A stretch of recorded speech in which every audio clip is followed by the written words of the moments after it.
இப்போ முதலமைச்சர் விஜய் 2 தொகுதியில் போட்டியிட்டு வெற்றி பெற்றிருந்தார். திருச்சி கிழக்கு ராஜினாமா பண்ணியிருந்தார். அது மட்டும் இல்லாமல் அதிமுகவுடைய எம்எல்ஏக்கெல்லாம் ராஜினாமா பண்ணியிருந்தாங்க. அதனால 6 தொகுதிகள் வந்து சட்டமன்றத்தில் காலியா இருக்கு இல்லையா? இதுக்கான இடைத்தேர்தலை நடத்த தேர்தல் ஆணையம் தீவிரமான முன்னேற்பாடுகளை இப்போ பண்ணிட்டு வருது ரஞ்சித். அது மட்டும் இல்லாமல் வாக்குப்பதிவு இயந்திரங்களை பரிசோதிக்கக்கூடிய பணிகள் கூட நிறைவடைஞ்சிருக்கக்கூடிய நிலையில கூடிய சீக்கிரமே தேர்தல் தேதி அறிவிக்கப்படும் கூட நம்ம எதிர்பார்க்கலாம். ஓகே, அந்த மாதிரி இப்போ தலைமைச் செயலகத்தில் மற்றும் ஒரு முக்கியமான ஒரு மாற்றத்தை செஞ்சிருக்கிறாங்க. என்னன்னா, பொதுமக்கள் அந்த தங்களுடைய குறைகளோட மனுக்களை கொடுப்பாங்க இல்லையா? அந்த மனுக்களை எளிதாக வழங்குவதற்காக தலைமை செயலகத்தில் புதிய டிஜிட்டல் இ பெட்டிஷன் அப்படிங்கிற ஒரு முறையானது அறிமுகம் செய்யப்பட்டிருக்கு.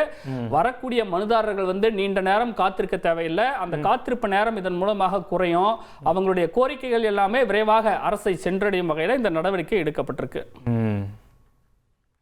தொடர்ந்து தாம்பரம் ரயில் நிலையத்திலிருந்து வேளச்சேரி வரையில் இருக்கக்கூடிய சாலைக்கு மேஜர் முகுந்த் வரதராஜ் அவருடைய பெயரை சுட்டி முதலமைச்சர் விஜய் உத்தரவிட்டு இருக்கிறார். ரஞ்சித், இந்த பெயர் வைப்பதற்கு தாம்பரம் மாமன்ற கூட்டத்தில் ஏற்கனவே தீர்மானம்லாம் நிறைவேற்றப்பட்டிருச்சு. இந்த நிலையில தான் இது தொடர்பான அரசாணையை தற்போது வெளியிடப்பட்டிருக்கு.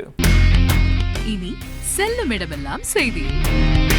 தந்தி டிவியின் வாட்ஸ்அப் சேனலை ஃபாலோ பண்ணினா செல்லருக்கும் இடமெல்லாம் செய்தி.